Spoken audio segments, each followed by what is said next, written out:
ସେ ମୈତ୍ରେୟ କହୁଛନ୍ତି ବିଦୁରଙ୍କୁ ଯେ ଏଇଆ ଘଟଣା ସବୁ ହେଇଛି।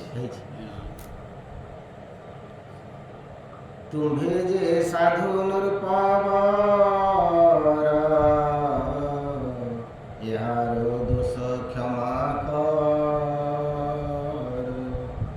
ତା ଦୋଷକୁ କ୍ଷମା ଆପଣ ଭୁଲି ଯାଆନ୍ତୁ। ଏ ଲୋକେ ସାଧୁ ଯେ ଅଟନ୍ତି ଯେ ଦ୍ରୋହ କର୍ମ ନ କରନ୍ତି। ମୁଁ ଗୋଟେ କ'ଣ ଭୁଲ କରିଛି କି ଆପଣଙ୍କର ଆମେ ସେଇ କଥାକୁ ଧରିକିରି ବସିବୁ, ସେଇଟା ଗୋଟେ ବଡ଼ ଆକାରରେ। ତେଣୁ ଯେଉଁମାନେ ଭଲ ଲୋକ ଘଟଣା ହେବ କିନ୍ତୁ ସେମାନେ ଭୁଲି ଯାଆନ୍ତି ସେ କଥାକୁ। ହଁ କ'ଣ ହେଇଗଲା ଗଲା ଆଉ। କିନ୍ତୁ ଅଲଗା ଦୁଷ୍ଟ ଲୋକମାନେ କ'ଣ କରିବେ ନା ସେମାନେ ଭୁଲିବେନି କଥାକୁ। ଆପଣଙ୍କ ସାଙ୍ଗରେ ଯେତେ ଭଲ କଥା ହେଲେ ବି ମନ ଭିତରେ ସଦାବେଳେ ଆପଣଙ୍କୁ କେମିତି ଅସୁବିଧାରେ ପକାଇବା ପାଇଁ ସେ ଚିନ୍ତା କରୁଥିବେ, କିନ୍ତୁ ଭଲ କଥା ହେଉଥିବେ ଆପଣଙ୍କ ସହିତ। କିନ୍ତୁ ଯିଏ ସାଧୁ ସ୍ୱଭାବର ସିଏ ସେ କଥାକୁ କେବେ ଭୁଲି ଯା ହଁ କ'ଣ ହେଇଗଲା ଗଲା ଆଉ। ତେଣୁ ପୃଥୁ ମହାରାଜ ହେଉଛନ୍ତି ଅତି ସାଧୁ ଚରିତ୍ରର ଲୋକ। ହଁ କ'ଣ ହେଇଗଲା, ଇନ୍ଦ୍ର ଯଦି ଏ କଥା କରିଥିଲି ନିଜେ ଆସି ସ୍ୱୀକାର କଲେନି, ସେ କଥାକୁ ସେ ଭୁଲିଗଲେ। ସାଧୁଙ୍କ ନାହିଁ ହିଂସା ଭାବ ସମେ ଦେଖନ୍ତି ସର୍ବଜୀବ। ତେଣୁ ସାଧୁ ସେଇଥିପାଇଁ ତାକୁ କୁହାଯାଉଛି। ସାଧୁ ସେଥିପାଇଁ ଯେତେ ବଡ଼ ଘଟଣା ହେଲେ ବି ସେ ତାକୁ ଗୁରୁତ୍ୱ ଏତେ ଗୁରୁତ୍ୱ ଆକାରରେ ନିଅନ୍ତିନି କି ସେ କଥାକୁ ମନେ ରଖନ୍ତିନି। ଯେଣୁ ଏ ଦେହ ଆତ୍ମାଲୋ ତେଣୁ ସେ ନ ପଡ଼ନ୍ତି ଦ୍ରୋହେ। ସେ ସଦାବେଳେ ଚିନ୍ତା କରନ୍ତି କ'ଣ ନା ଶରୀର ଅଲଗା ଏବଂ ମୁଁ ନିଜେ ଯିଏ ମୁଁ ମୋର ଯାହାକୁ କହୁଛି ସିଏ ହେଉଛି ଅଲଗା। ତେଣୁ ଏ ଶରୀର ସହିତ କିଛି କାର୍ଯ୍ୟ ଭୁଲଭାଲ ହେଇଛି। ତେଣୁ ଶରୀରଟା ହେଉଛି ବିନାଶଶୀଳ ଏବଂ ନଷ୍ଟଶୀଳ। ତେଣୁ ଏ କଥାକୁ ଧରିବାର କିଛି ଆବଶ୍ୟକତା ନାହିଁ। ଏ ସବୁ ଜିନିଷ ବିଦୁରକୁ କାହିଁ କହୁଛନ୍ତି? ଏଇଟା ପରମ ଜ୍ଞାନ ତତ୍ତ୍ୱ ମୈତ୍ରେୟ ବିଦୁରଙ୍କୁ କହୁଛନ୍ତି। ଏଇଟା ଗୋଟେ ମାନେ କାହାଣୀ ନୁହେଁ, ଆ ଦେହରେ ବହୁତ କିଛି ଜ୍ଞାନ ତତ୍ତ୍ୱ ଜିନିଷ ରହିଛି। ଯେ ସାଧୁ ସ୍ୱଭାବ ହେଲେ ଲୋକର କ'ଣ ପରିବର୍ତ୍ତନ ହୁଏ। ସମସ୍ତେ ତ ମଣିଷ ନା। ଶିଖୁଛନ୍ତି ବିଦୁର ଯଦି ନ ଶିଖିଥାନ୍ତେ ତାହେଲେ ସେ ଦୁର୍ଯ୍ୟୋଧନ ତାଙ୍କୁ ଏତେ ଅପମାନ ଦେଲା ପରେ ବି, ଧୃତରାଷ୍ଟ୍ର ତାଙ୍କୁ ଏତେ ଅପମାନ ଦେଲା ପରେ ବି, ବାହାର କରିଦେଲା ପରେ ବି ଇଏ ପୁଣି କାହିଁକି ଯାଇଥାନ୍ତେ ଆଣିବା ପାଇଁ ଭାଇକି, ମୋ ଭାଇକି କେମିତି ମୁଁ ଉଦ୍ଧାର କରିବି? କାହିଁ ସେ ଯଦି ଦୁଷ୍ଟ ଚରିତ୍ରରେ ରହିଥାନ୍ତି ତାଙ୍କୁ ସେ ସାଧୁ ସବୁ ଶିଖିଛନ୍ତି ମୈତ୍ରେୟଙ୍କଠୁ। ସେ ତ ଏକରେ ସାଧୁ ଥିଲେ, ପୁଣି ଆହୁରି ଯାହା ବି କମତି ଥିଲା ସବୁ ଶିଖିଲେ ମୈତ୍ରେୟ। ଏବଂ ସେଇ ତାଙ୍କର ଆମେ ଦେଖିଲେ କ'ଣ ନା ପୁଣି ଗଲେ ଭାଇକି ଉଦ୍ଧାର କରିବା ପାଇଁ। ସେ ତ ତାଙ୍କୁ ବାହାର କରିଦେଇଥିଲେ, କହିଲେ ମୁଁ ଆଉ ତାଙ୍କ କତିକି ଯିବିନି। ଆପଣ ଘରକୁ ମୋତେ ବାହାର କରିଦେଇଛନ୍ତି, ମୁଁ ଆଉ ଯିବି କି ଆପଣଙ୍କ କତିକି ପୁଣି ହାତରେ?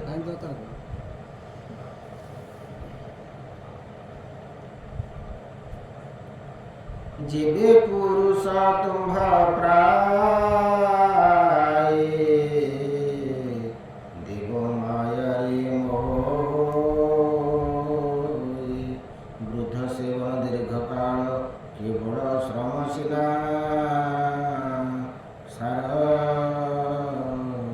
ଅବିଦ୍ୟା କାମ କର୍ମ ବସେ ଯେଣୁ ଏ ଦେହ ପରକାଶେ ଏ କଥା ସେ ଜ୍ଞାନୀ ଜାଣନ୍ତି। ସେ ମୋହ ଦ୍ୱନ୍ଦ୍ୱେ ନ ପଡ଼ନ୍ତି ଜ୍ଞାନ ଥିଲେ ପ୍ରାଣୀ କ'ଣ ଯାଏ ନା ଶରୀରଟା କିଛି ଦିନ ପାଇଁ ଆସିଛି ବିନାଶ ହେଇଯିବ। ତେଣୁ ମୁଁ ଅନ୍ତତଃ ଯେତେ ଦିନ ବଞ୍ଚିବି ଶାନ୍ତିରେ ବଞ୍ଚିବି ଏବଂ ବିଚାରପୂର୍ବକ ବିବେକପୂର୍ବକ ଜ୍ଞାନପୂର୍ବକ ବଞ୍ଚିବି। କୌଣସି ଛୋଟ ଛୋଟ କଥାରେ ମତିକି ଉଡ଼େଇକିରି ଗୋଟେ ବିରାଟ ଆକାରରେ ତାକୁ ସେ କେବେ ସମସ୍ତ ଘଟଣାକୁ ସେ ବହୁତ ଶାନ୍ତ କରିଦେବେ, ସମସ୍ତ ଘଟଣାକୁ ସେ ସମାଧାନ କରିଦେବେ। ତେଣୁ ଜ୍ଞାନ ଅଜ୍ଞାନ ଭିତରେ ତାହେଲେ ଜ୍ଞାନଟା ଆମର କ'ଣ ଆବଶ୍ୟକ? ଅଜ୍ଞାନ ତ ଆମେ ସମସ୍ତେ ଚାଲିଛୁ ନା। ତେଣୁ ଜ୍ଞାନ ହେଲେ କ'ଣ ନା ଆପଣ ସମୟର ସଦୁପଯୋଗ କରିବେ, ସମୟର ମୂଲ୍ୟକୁ ବୁଝିବେ। ସେ କୁହାଯାଉଛି ଯେ ପ୍ରତ୍ୟେକ ମୁହୂର୍ତ୍ତ ଭଗବାନ ଆପଣଙ୍କୁ ଦେଇଛନ୍ତି ତାକୁ ଆପଣ କାମରେ ଲଗେଇବା ପାଇଁ। ଯେ କାମରେ ନ ଲଗାଏ ସିଏ ମଧ୍ୟ ଗୋଟେ ମହା ଅପରାଧୀ, ବହୁତ ବଡ଼ ଅପରାଧୀ। କାହିଁକି ନା ସମୟଟା ଆପଣଙ୍କର ନୁହେଁ, ତାକୁ ଅନ୍ୟ ଜଣେ ଆପଣଙ୍କୁ ଦେଇଛି, ଆପଣ ସେ ଜିନିଷର ଅସତ୍ ବ୍ୟବହାର କଲେ। ଦୁଇଟା କାମ କରିବେ, ଯଦି ଯେକୌଣସି କାର୍ଯ୍ୟରେ ଆପଣ ଥିବେ ସେ କାର୍ଯ୍ୟଟିକି କରିବେ, ସେ କାର୍ଯ୍ୟର ବାହାରେ ଯେତିକି ସମୟ ମିଳିବ ଆପଣ ଭଗବତ କାର୍ଯ୍ୟ କରିବେ। ସଂସାରରେ ଏଇ ଦୁଇଟି କାର୍ଯ୍ୟ କରିବେ।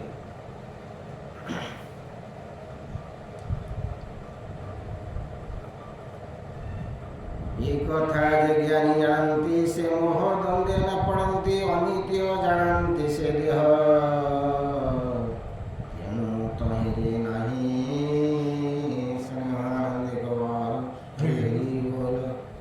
ଅନିତ୍ୟ ଶରୀର ପାଇଁ ଏତେ ସେ ମୋହମାୟା ସ୍ନେହ ବନ୍ଧନରେ ପଡ଼ନ୍ତି ନାହିଁ। ସେ ଜାଣନ୍ତି ଏଇଟା ଏଇ ମୁହୂର୍ତ୍ତରେ ଅଛି, ଯେକୌଣସି ମୁହୂର୍ତ୍ତରେ ନଷ୍ଟ ହୋଇଯାଇପାରେ, ବିନାଶ ହୋଇଯାଇପାରେ। ଜଣାତରେ ବି ଭୁଲ କରୁଛନ୍ତି, ଅଜାଣତରେ ବି ଭୁଲ କରୁଛନ୍ତି।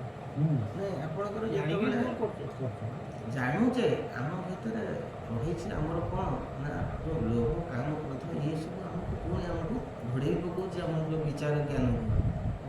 ଆମେ ସେ କଥାଟା ବୁଝୁଛେ, ପରବର୍ତ୍ତୀ ମୁହୂର୍ତ୍ତରେ ଆମେ ସେଇ କାର୍ଯ୍ୟ କରୁଛେ, ଅର୍ଥାତ୍ ଆମେ ଅଜ୍ଞାନରେ ଚାଲିଛେ। ଅଜ୍ଞାନ ଆମକୁ ସଦାବେଳେ ବନ୍ଧନରେ ପକାଉଛି।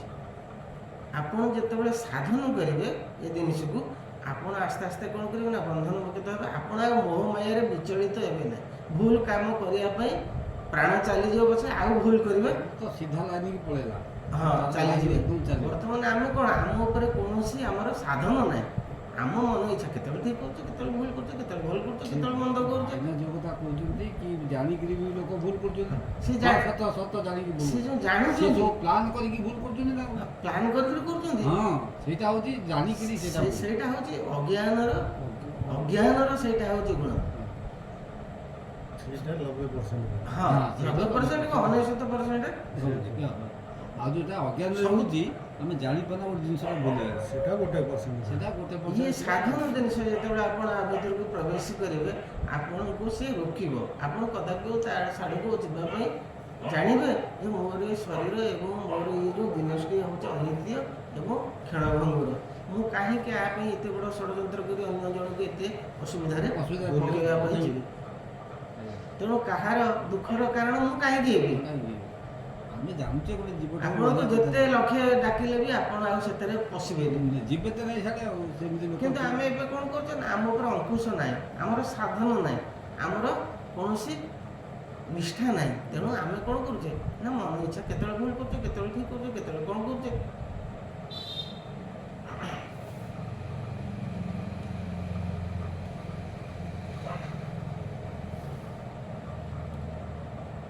ଅନିତ୍ୟ ଜାଣନ୍ତି ସେ ଦେହ ତେଣୁ ତହିଁରେ ନାହିଁ ସ୍ନେହ, ଗୃହ ଦ୍ରବିଣ ଦାରା ସୁତେ ମମତା କରିବେ କେମନ୍ତେ। ଯଦି ତାଙ୍କର ମମତା ଥାଆନ୍ତା, ଏତେ ବଡ଼ ରାଜ ଚକ୍ରବର୍ତ୍ତୀ ପୃଥିବୀର ସମ୍ରାଟ, ସେ କାହିଁକି ତାଙ୍କର ପୁତ୍ରମାନଙ୍କୁ ରାଜ ସିଂହାସନ ଦେଇକିରି ପୁଣି ତପସ୍ୟା କରିବାକୁ ସେ କାହିଁକି ଯାଉଛନ୍ତି? ତାଙ୍କର କ'ଣ ଅସୁବିଧା ଅଛି? ବସିକି ଖାଆନ୍ତୁ ସେ ବଳରେ କାହିଁ ଯାଇ ତନ୍ଦା କାକରେ ପଡ଼ିକି ଭଗବାନଙ୍କୁ ଡାକୁ। ସେ ଜିନିଷଟାର ମୂଲ୍ୟ ସେ ବୁଝିଛନ୍ତି ଯେ ଏ ଜିନିଷଟା କ'ଣ, ଆମେ ସେଇ ଜିନିଷଟା ବୁଝିନେ। ଆମେ ଆକୁ ପାଠ କାହିଁକି କରୁଛେ ନା ସେଇ ଜିନିଷଟାକୁ ଆମେ ଧୀରେ ଧୀରେ ବୁଝିବା ପାଇଁ। ଆତ୍ମା ଦେହ ତମୁ ଭିନ୍ନ ଶୁଣ କହିବା ତାର ଚିହ୍ନ, ଏ କହି ଆତ୍ମା ସର୍ବଦେହେ ଶୁଦ୍ଧ ଶୁଦ୍ଧି ଭେଦ ନୁହେଁ। ଏକଇ ଆତ୍ମା ସର୍ବଦେହେ। ଆପଣ ଯେତେ ପାପୀ ହୁଅନ୍ତୁ ତା ଦେହରେ ଯେଉଁ ଆତ୍ମା ଅଛି, ଜଣେ ସାଧୁ ଚରିତ୍ର ଲୋକ ମଧ୍ୟ ତା ଦେହରେ ସେଇ ଆତ୍ମା। ଆତ୍ମାର କୌଣସି ବିକାର ନାହିଁ ବା ଆତ୍ମାର କୌଣସି ପରିବର୍ତ୍ତନ ନାହିଁ। ତାହାର ଯାହା ସ୍ୱରୂପ ଥିଲା ସେ ସମସ୍ତଙ୍କ ଦେହରେ ସମାନ ଆକାରର ଅଛି। କିନ୍ତୁ ଗୁଣ, ସତ୍ୱଗୁଣ, ରଜଗୁଣ, ତମଗୁଣ, ଆମ ଯାହାର ଯେଉଁ ଗୁଣଟା ଆଧିକ୍ୟ, ତମଗୁଣ ହେଲେ ବହୁତ କ୍ରୋଧୀ ହେବେ, ଅହଂକାରୀ ହେବେ। ରଜଗୁଣ ହେଲେ ଆପଣ ବହୁତ ଉପାର୍ଜନ କରିକିରି ଅୟାସ ଏବଂ ଭୋଗ ବିଳାସରେ ରହିବା ପାଇଁ ମନ ବଳାଇବେ। ସାତ୍ୱିକ ଗୁଣ ହେଲେ କ'ଣ ହେବ ନା ଆପଣ ସବୁବେଳେ ଭଗବତ ଅର୍ଚ୍ଚନ ବନ୍ଧନ ତପସ୍ୟା କରିବା ପାଇଁ ଆପଣଙ୍କର ଇଚ୍ଛା ହେବ। ଏ ହେଉଛି ଗୁଣର ସବୁ ପ୍ରାବଲ୍ୟ, ଗୁଣର ସବୁ କାର୍ଯ୍ୟ। ତେଣୁ ସେ ସେଇଥିପାଇଁ କହୁଛନ୍ତି ଯେ ଯେତେବେଳେ ଲୋକ ତାର ସାଧନ କରି ବୁଝିଯିବ ଯେ ମୁଁ ପ୍ରକୃତରେ କିଏ, ସେତେବେଳେ ସେ ଆଉ କୌଣସି ଖରାପ କାମ ଭୁଲ କାମ କରିବା ପାଇଁ ଆଗ୍ରହ ପ୍ରକାଶ କରିବେ ନାହିଁ। ଯେତେ ଆପଣଙ୍କୁ କୁହନ୍ତୁ ଆଉ ବିଲକୁଲ ଆପଣ ଗୋଡ଼ ହିଁ ପୁରେଇବେନି।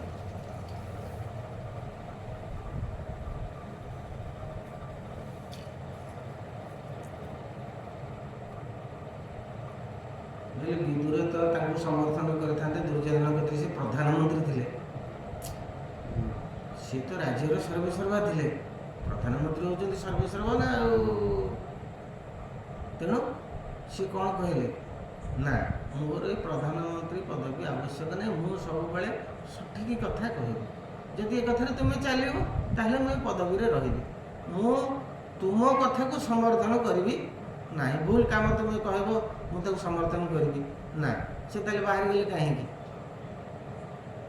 ତେଣୁ ବିଦୁର ସେଇ କଥା ପରମ ଜ୍ଞାନ ଶୁଣିବା ପାଇଁ ଉପଯୁକ୍ତ ଲୋକ, ଯେହେତୁ ତାଙ୍କର ମୂଳଦୁଆ ଭିତ୍ତିଭୂମି ମଜବୁତ ଥିଲା। ସେ ସେତିକି କରିଥିଲେ ବୋଲି ତ ଆଜି ହଁ। କହୁଛନ୍ତି। ଆଉ ସେମାନେ ତ ସବୁ ଧ୍ୱଂସ ପାଇଗଲେ। ଏଇ ବିଶ୍ୱ କୁହନ୍ତୁ କ'ଣ ନ କୁହନ୍ତୁ, କେଡ଼େ କେଡ଼େ ରଥି ଥିଲେ, କେଡ଼େ କେଡ଼େ ଜ୍ଞାନୀ ଥିଲେ, ସବୁ ଥିଲେ। କ'ଣ ହେଲା ତାଙ୍କରି କଥା ତା ସମ୍ମତ କରିବାରୁ ସେ ଆଜି ମଲେ। ତା ବଂଶ ଦୁର୍ଯ୍ୟୋଧନ ସଙ୍ଗେ କଲେ ବାସ ବଂଶ ନିଶ୍ଚୟ ବୁଡ଼ିଗଲା। ହଁ ବୁଡ଼ିଗଲା ସବୁ। ସବୁ ବଂଶ ବୁଡ଼ିଗଲା। ଇଏ କାହିଁ ଲୋକ ରହିଲା? ଇଏ କାହିଁ ଶେଷ ପର୍ଯ୍ୟନ୍ତ? ଲାଷ୍ଟକୁ ଭଗବାନ ବି ତାକୁ କହିବା ପାଇଁ ବାହାରିଲେ ଜଗିବେ। ହଁ କାହିଁକି ତାହେଲେ? କାହିଁକି ଦେଲେ ଏ କଥାଟା? ସେ ସେତିକିଟା ଇଏ ଥିଲା କି ଯୋଗ୍ୟ ବ୍ୟକ୍ତି, ତାର ସେତିକି ସଂସ୍କାର ଥିଲା। ଏଗୁଡ଼ା ସାଇକେଟ୍ରିକ୍ ପେସେଣ୍ଟ ସେତେବେଳେ, ତେଣୁ ଏମାନେ କେବେ ତାଙ୍କ ସ୍ୱଭାବ ବଦଳିବ। ଯାହା ଥିବ ସେଇଆ ଥିବ।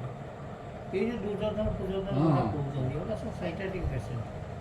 ତାଙ୍କ ସବୁ ଗୋଟେ ଗୋଟେ ଚରିତ୍ରରେ ଜନ୍ମ ହେଇଛନ୍ତି, ତାଙ୍କ ସ୍ୱଭାବ କେମିତି ବଦଳିବ, ଏଇ ହେଉଛି କଥା। ସେ ତଥାପି ବୁଝୁଛନ୍ତି କେତେ ହଁ ସେଇଟା ବୁଝୁଛନ୍ତି, କିନ୍ତୁ ବୁଝିକି ମଧ୍ୟ ସେଇଟା ସେ କରୁଛନ୍ତି ଆଉ ସେଇଆ। ସେଇ ଗର୍ବ ମତ ଗର୍ବରେ ସେ ସବୁ ଆପଣ ଯେତେ ପ୍ରକାର ମୋଟିଭେଟ୍ ତାକୁ କରିବା ପାଇଁ ଗଲେ ବି ସେ କେବେ ଚେଞ୍ଜ ହେବେ। ଚେଞ୍ଜ ହେବେ।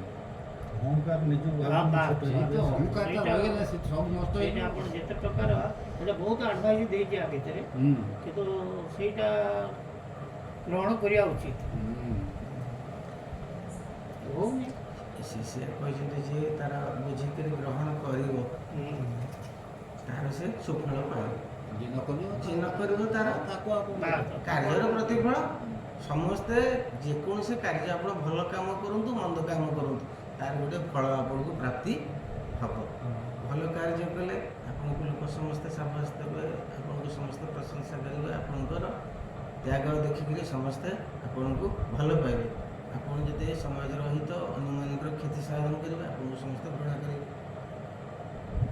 ସେଇଟା ଯଦି ଆପଣଙ୍କୁ ଭଲ ଲାଗିବ, ତାକୁ କି କ'ଣ କରିବେ? ଯେ ମୋତେ ସମସ୍ତେ ଖରାପ ପାଉଛନ୍ତି, ଘୃଣା କରୁଛନ୍ତି, ନିନ୍ଦା କରୁଛନ୍ତି, ତଥାପି ମୁଁ କହୁଛି ମୁଁ ଠିକ୍ ଅଛି, ତାକୁ ଆଉ କାହାର କିଛି ଅଛି କି କରିବା? ଚେତି ଦେଉଛନ୍ତି ଲୋକ, ହଁ। ମାନେ ଏଇଆ ହେଉଛି, ଆଉ ଏଇ ମଧ୍ୟ ଏଇ ସମସ୍ୟା ହେଉଛି। ସେ କହୁଛନ୍ତି ନା ଅନେକ ଦୁଷ୍ଟ ବି ଏହାକୁ ଅନୁସରଣ କରିକି ବଦଳି ଯାଇଛନ୍ତି। ତୁମେ ସିନା ବାଟରେ ଗଲେ ତୁମର ବଦଳିବ, ତୁମେ ଯଦି ବିଲକୁଲ ତ ସ୍ୱୀକାର ନ କରିବ।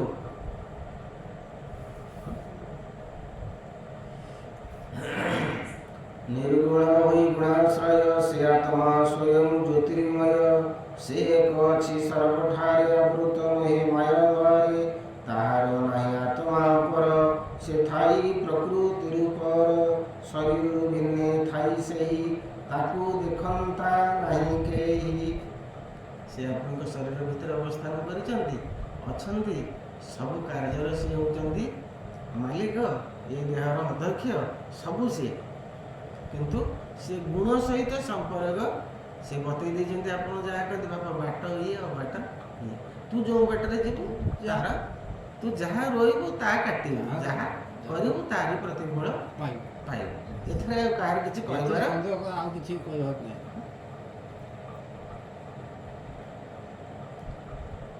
ଆତ୍ମାକୁ ଏମନ୍ତ ପ୍ରକାରେ ଯେ ପ୍ରାଣୀ ଦେଖନ୍ତି ଶରୀରେ, ସେ ଯେବେ ପ୍ରକୃତିରେ ଥାଇ ପ୍ରକୃତି ଗୁଣେ ବଦ୍ଧ ନୋଇ, ଯେମନ୍ତେ ପ୍ରାଣୀ ମତେ ପାଏ ତୁମ୍ଭଙ୍କୁ କହି ସେ ଉପାଏ, ନୀତି ସ୍ୱଧର୍ମେ ପ୍ରାଣୀ ଥାଇ ଶ୍ରଦ୍ଧାରେ ଯେ ମତେ ଭୟ।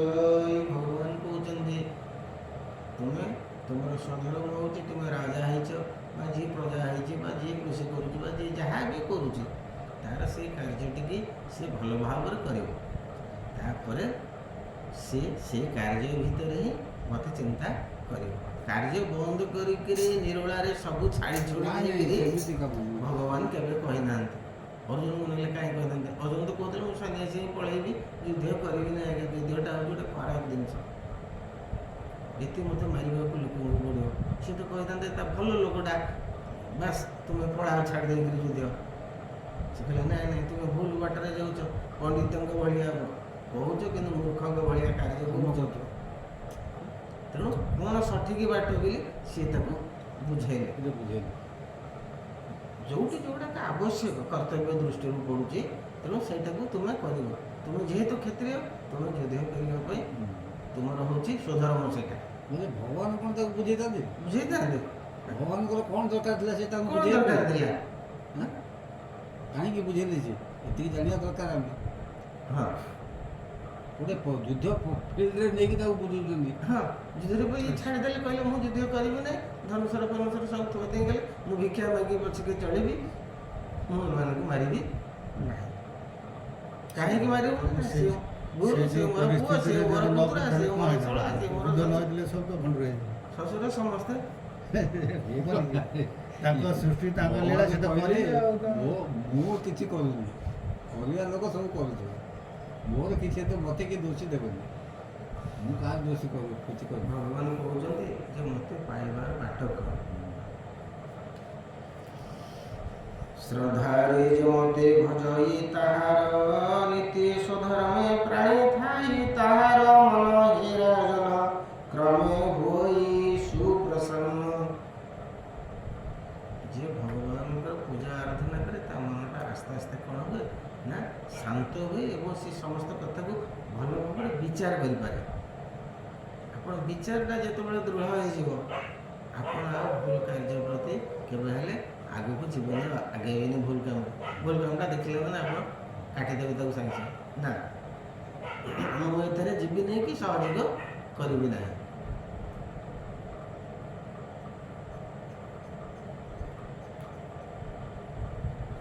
ମନ ପ୍ରସନ୍ନ ଯାର ହୋଇ, ସେ ପ୍ରାଣୀ ଗୁଣ ପ୍ରତେ ଯାଇ, ସମତେ ସେ ସର୍ବ ଦେଖଇ, ସେ ଜୀବ ଆତ୍ମାକୁ ଜାଣଇ। ଆପଣଙ୍କର ମନ ଯେତେବେଳେ ପ୍ରସନ୍ନ ଏବଂ ଶାନ୍ତ ପୁରା ହେଇଯିବ, ଆପଣ ଧୀର ଭାବରେ ସମସ୍ତେ ମନ ଧୀର ହେଇଗଲେ, ମନ ଉଦ୍ବିଗ୍ନ ହେଲେ, ଅସ୍ଥିର ହେଲେ ସେଠି ଆପଣ କିଛି ବିଚାର ବିବେକ ଆସିବ ନାହିଁ। ସ୍ଥିର ରହିଲେ ଠିକ୍ ବିଚାର ଆସିବ। ସ୍ଥିର ରହିଲେ ବିଚାର ଆସିବ। ନହେଲେ ସ୍ଥିର ରହିଗଲେ ଆପଣ ଦେଖିବେ ନାଇଁ ରେ ବାବା, ମୁଁ ଯିଏ, ସମସ୍ତେ ହେଉଛନ୍ତି ସେଇ, କେବଳ ଗୋଟିଏ ତତ୍ତ୍ୱ ସମସ୍ତଙ୍କୁ। ମୁଁ ଆଉ କାହାର କ୍ଷତି କରିବି, କାହାର ଲାଭ କରିବି? ସମତେ ସେ ସର୍ବ ଦେଖଇ, ସେ ଜୀବ ଆତ୍ମାକୁ ଜାଣଇ, ଭଜଇ ଶାନ୍ତି ଅବସ୍ଥାନ ଲଭଇ, କୈବଲ୍ୟ ନିର୍ବାଣ। ଏ ଦେହ ଇନ୍ଦ୍ରିୟ ମାନଙ୍କର, ଆତ୍ମା ଅଧ୍ୟକ୍ଷ ସବୁଙ୍କର, ଉଦାସୀ ଜନ ପ୍ରାୟ ହୋଇ, ସେ କୋଟେ ସ୍ଥିତ ହୋଇଥାଇ। ଏହାକୁ ଯେ ପ୍ରାଣୀ ଦେଖିଲା, ସେ ପ୍ରାଣୀ ମୁକ୍ତିକୁ ପାଇଲା। ଦେଖ ଏ ଲିଙ୍ଗ କଳେବର, ସେ ପଞ୍ଚଭୂତେ ସ୍ଥୂଳଥର। ये दश इंद्रिय छंती थी, चेतन रूपे आत्मा तथी, ये गुण प्रवाह होई, एहाकू जे भेदी देखई, से प्राणी आत्मा को देखई, क्लेशादी ताकू न बाधई। जे जन दृढ़ भक्ति करे, मन बांधई आंभठारे, विपद संपद रे तार केबे रहिब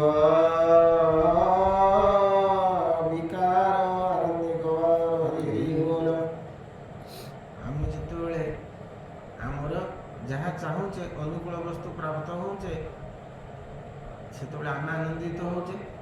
जो आम प्रतिकूल अवस्था आसूची, देहरे दुख हो, व्याधि हो, कौन धन संपत्तिर बर्बाद हो, विभिन्न प्रकार अच्छी सब असुविधा सृष्टि हुए, से आम बहुत दुखित हो पड़ुचे।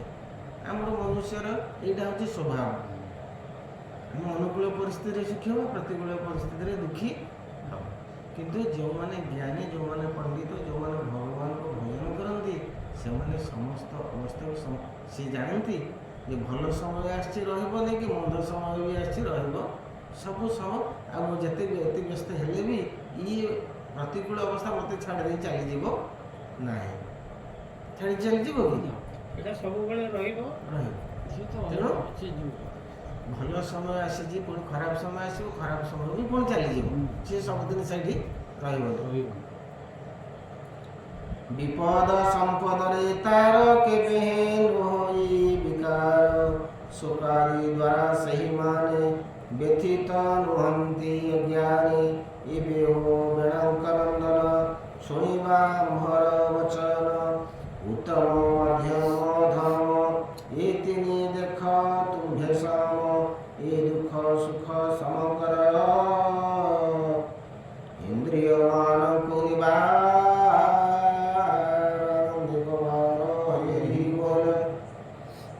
ତେଣୁ ତୁ ଆତ୍ମଜ୍ଞାନ ପ୍ରାପ୍ତ ହେବାକୁ ହେଲେ ଉତ୍ତମ ମଧ୍ୟମ ଅଧମ ଏସବୁ ଜିନିଷ ନାହିଁ। ସମସ୍ତେ ହେଉଛନ୍ତି ଉତ୍ତମ, କେହି ମଧ୍ୟମ ନାହିଁ କି କେହି ନିଚ ଏଠି ନାହିଁ, ଅଧମ ନାହିଁ। ଯେ ପ୍ରକୃତ ଜ୍ଞାନୀ ସେ ସମସ୍ତଙ୍କୁ ଗୋଟିଏ ଦୃଷ୍ଟିରେ ଦେଖିବ, ଭେଦଭାବ ତା କତିରେ ରହିବ ନାହିଁ।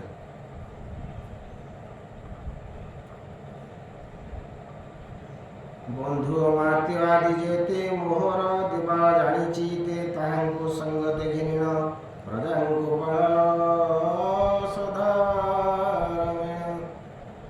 ତୁ ଯେତେ ପ୍ରାପ୍ତ ହେଇଛୁ ଏଗୁଡ଼ିକ ହଉଛି ଈଶ୍ୱରଙ୍କର ବିଭୂତି ବା ଈଶ୍ୱରଙ୍କର ସମ୍ପତ୍ତି। ଏଇଟା କେବେ ତୁ କହିବୁନି ଏଇଟା ମୋର ବୋଲି। ଆଉ ଯଦି ଅହଙ୍କାରରେ କହିବୁ ମୋର, ତାହେଲେ ତୋର ପତନ ହେବ, ତୋର ସମସ୍ତ ଜ୍ଞାନ ନଷ୍ଟ ହେଇଯିବ। ତେଣୁ ଯେତେବେଳେ ତୁମେ ବହୁତ କିଛି ଉପାର୍ଜନ କଲେ ବା ବହୁତ କିଛି ଜିନିଷର ମାଲିକ ହେଲେ, ସେତେବେଳେ ଜାଣିବ ଯେ ଈଶ୍ୱର କୃପା କରି ମୋତେ ଆଗ ସବୁ ଦେଇଛନ୍ତି।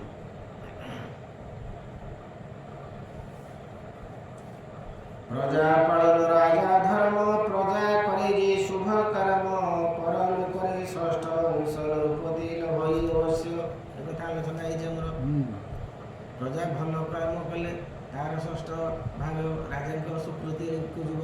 ଯଦି ପ୍ରଜା ଖରାପ କାମରେ ପ୍ରବୃତ୍ତ ହେବ ତାହେଲେ ଖରାପ କାମର ଫଳ ରାଜାଙ୍କର ଉଚ୍ଚ ଭାଗ ପଳାଇବ।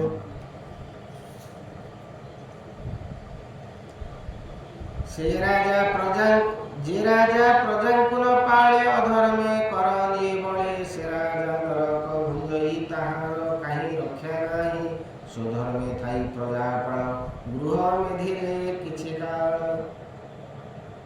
তু রাজা ହେଇଛୁ କେବଳ ସମସ୍ତଙ୍କର କଲ୍ୟାଣ କରିବା ପାଇଁ।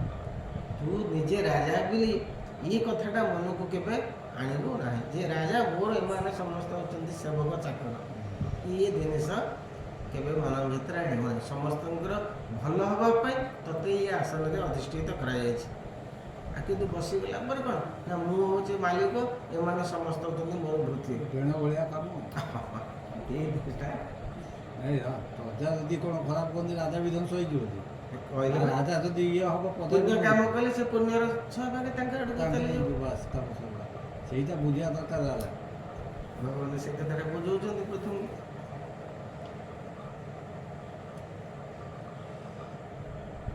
ସୁଧର୍ମେ ଥାଇ ପ୍ରଜା ପାଳ ଗୃହ ମେଧିରେ କିଛି କାଳ, ସନକ ଆଦି ମୁନି ଜନେ ଆସିବେ ତୁମ୍ଭର ଭୁବନେ। ତୁମେ କିଛି କାଳ ରାଜ୍ୟ ଶାସନ କର, ଆଉ ତୁମକୁ ସମସ୍ତ ଜ୍ଞାନର ଅଧିକାରୀ କରିବା ପାଇଁ ସନତ କୁମାର ଚାରି ଭାଇ ଆସିବେ, ତୁମକୁ ଜ୍ଞାନ ପ୍ରଦାନ କରିବେ। ତାପରେ ତୁମେ ସନ୍ନ୍ୟାସୀ ହେଇକରି ଯିବ। ସନକ ଆଦି ମୁନିଜନେ ଆସିବେ ତୁମ୍ଭର ଭୁବନେ, ତାହାଙ୍କୁ ନୟନେ ଦେଖିବ ସୁଦିବ୍ୟ ଜ୍ଞାନ ତୁମ୍ଭ ହେବ। ତୋ ଗୁଣ ସେଡ଼େ ମହିବସ ହୋଇଲି ଜାଣ ଭୁବନରେଶ, ତେଣୁ ତୁ ମୋହ ଠାରୁ ବର ଯେ ଇଚ୍ଛା ମାଗନ ରୂପ ବର। ତୁ ଏ ତପସ୍ୟା କଲୁ, ଯଜ୍ଞ କଲୁ, ତେଣୁ କ'ଣ ତୋର ଇଚ୍ଛା ତୁ ମାଗ, ମୁଁ ପ୍ରସନ୍ନ ଏବଂ ତତେ ବର ଦେବା ପାଇଁ ପ୍ରସ୍ତୁତ।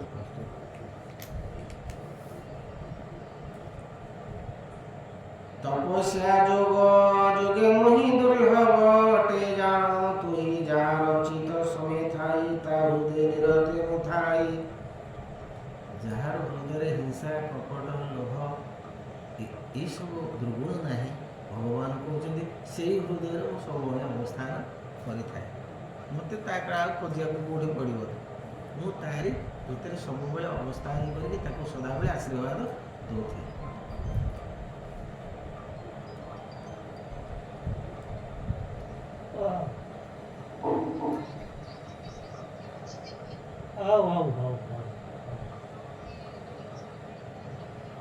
ଆଚ୍ଛା ହଉ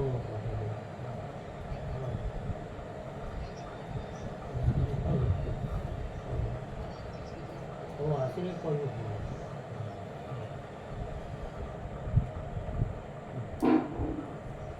ତେଣୁ ଆମେ ସମସ୍ତେ ଯଦି ସବୁବେଳେ କରି ଜାଣିକିରି ଆମେ ଭୁଲ କରିବା ତାହେଲେ ଆମର ଅପରାଧ ସାଧାରଣ ଲୋକଙ୍କଠୁ ବହୁତ ଅଧିକା। ଆମେ ସବୁ ଜାଣିଲେ ସବୁ ଜିନିଷ ଗୁଡ଼ା ଶୁଣିଲେ ତାପରେ ଯଦି ଆମେ ଏ ଗୁଣର ବଶବର୍ତ୍ତୀ ହେଲେ ଅନ୍ୟକୁ ମନେ ମନେ ଖରାପ ଚିନ୍ତା କଲେ ତା'ର କିଛି କ୍ଷତି ସାଧନ କରିବା ପାଇଁ ଆମେ ପ୍ରୟାସ କଲେ। ତେଣୁ ଆମେ ସାଧାରଣ ଲୋକଙ୍କଠୁ ବେଶୀ ସେ କହିଛନ୍ତି ଯେ ମୂଢ଼ ଲୋକ ତରିଯିବ ଦୃଢ଼ ଲୋକ ତରିଯିବ। ଏ ମଝିକିଆ ଲୋକର ବେଶୀ ହେଉଛି ସବୁଠୁ ଦୁଃଖ ଯନ୍ତ୍ରଣା ଭୋଗ କରେ। ମୂଢ଼ କହିବ ମୁଁ ଆଜ୍ଞା କିଛି ଜାଣିନି, ବେଶୀ ଆମେ ତାର ସେ ମା ପାଇଁ ନିୟମ କ'ଣ କାନୁନ କ'ଣ ଭଲ କ'ଣ ମନ୍ଦ କ'ଣ, ଯେମିତି ଆଦିବାସୀ ଲୋକ ତାଙ୍କର ଖାଇଲେ ପିଲେ ଶୋଇଲେ କିଛି ସେମାନେ ମୂଢ଼ ତରିବେ ଦୃଢ଼ ତରିବେ। ତୁମେ ସବୁ ଜାଣିଲ ଏବଂ ଭୁଲ କଲ। କୋଉଠି ଆଉ ସୁଧାରିବ କେବେ ସୁଧରିବନି? ହଁ ସୁଧରିବନି ଆଉ ଏମାନେ ତରିଯିବେ ନା ଏମାନେ ତରିଯିବେ। କହିଲେ ମୂଢ଼ ତରିବେ ଦୃଢ଼ ତରିବେ। କିଛି କରନି ଯେ କାମ କର ସିଏ କହିବେ ମୁଁ କିଛି ଆଜ୍ଞା ଜାଣିନି, ତାଙ୍କୁ ମାପ ମିଳିବ। ଆଉ ଯିଏ ତ ସବୁ ଜାଣିଛି ସିଏ ତାର ଠିକ ବାଟରେ ଚାଲିଛି ତାକୁ ମାପ ମିଳିବ। ଆପଣ ଆମକୁ ସବୁ ପଚରା ହେବ ତମେ ସବୁ ସେଠି ଯାଇକି ବର୍ଷ ଧରି ସବୁ ଶୁଣୁଥିଲ ବୁଝିଥିଲ ଟି, ତାପରେ ପୁଣି କ'ଣ କରିଛ?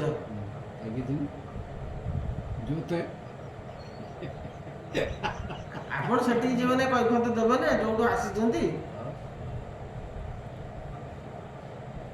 ଯେମିତି ଆମେ ଯାହା କଲେ ଆମେ ଯେତେ ହେଲେ ମଧ୍ୟ କେହି ହବାର ନାହିଁ। ଆପଣ ଯଦି କୌଣସି କହିବେ ତାଙ୍କ ଭିତରେ ଆଡଭାଇସ୍ ଦେବେ ତ ନିଜେ ନାଇଁ ଏଇଟା ନିଜେ ଆପଣ ଏଇଟା କାହାକୁ ବାଧ୍ୟବାଧକତା ନାହିଁ। ମୁଁ ବଳବଙ୍କୁ ବାଧ୍ୟ କରିବି ନାହିଁ। ଆପଣ ସତର୍କ ହେଇଯିବ। କାହାକୁ କହିଲେ ଯଦି ନ ଶୁଣିଲା ଆମର ସତର୍କ ରହିବେ ନାହିଁ। ମୁଁ ଯୋଉ କାମ କରୁଥିଲି ତାକୁ ଟିକେ ମୁଁ ସୁଧୁରି ଯିବି ତ ପରିବର୍ତ୍ତନ ଆସିବ ତ ମୋର। ତ ଭଲ କରିବା ଖରାପ କରିବା କାହିଁ ଖରାପ କରିବା ସେଇଟା ତ ଅଟକେଇ ପାରିବା ତ ଆମେ କାହାର ଆମ କଥା ଯଦି ଭଲ କଥା ନ ଶୁଣିଲା ନାହିଁ ବଦଳି ପାରନି ମାନେ କ'ଣ ଶୁଣିଲେ ସାଣିଲେ ସବୁ କଲେ ଆମେ ସେମିତି ତାଙ୍କର ଗୁଡ଼ା ଦେଇବା କହିଲେ ଲାଭ କ'ଣ ହେଲା କିଛି ବୁଝ। ସେଥିପାଇଁ ଆମେ ଯାହାକୁ ଶୁଣୁଛେ ଯାହାକୁ ପଢ଼ୁଛେ ସେଇଆକୁ ଆମେ ଠିକ କିଛି ଆମେ ଯଦି ତାକୁ ଅନୁକରଣ ନ କରିବା କିଛି ଆମେ ଯଦି ପାଳନ ନ କରିବା ସେଇ ଉପଯୁକ୍ତ କାମରେ ଲଗେଇବା ନ ଲଗେଇଲେ ଆପଣ ତ ମନ ଶୁଣନ୍ତୁ ଏଇ ଜିନିଷ ଶୁଣୁଛନ୍ତି ନା ଆପଣ ଗୋଟେ ଭୁଲ କାର୍ଯ୍ୟ ଗୋଟେ ଯିଏ ଖରାପ ଉପଦେଶ ଦେବ ଆପଣ କେବେ ଗ୍ରହଣ କରିବେ ନା। ଆପଣ ବିବେକ କେବେ ତାକୁ ଅନୁମତି ଦବ ନା। ତାହେଲେ ଆପଣଙ୍କ ଭିତରେ ଚେତନା ଆସିଛି ନା ନାହିଁ? ଏହାର ପ୍ରଭାବଟା ଆପଣଙ୍କ ଉପରେ ପଡୁଛି ନା ନାହିଁ? ପଡୁ ଆରେ କି କଥା କହୁଛ କି ଅଦ୍ଭୁତ କଥା।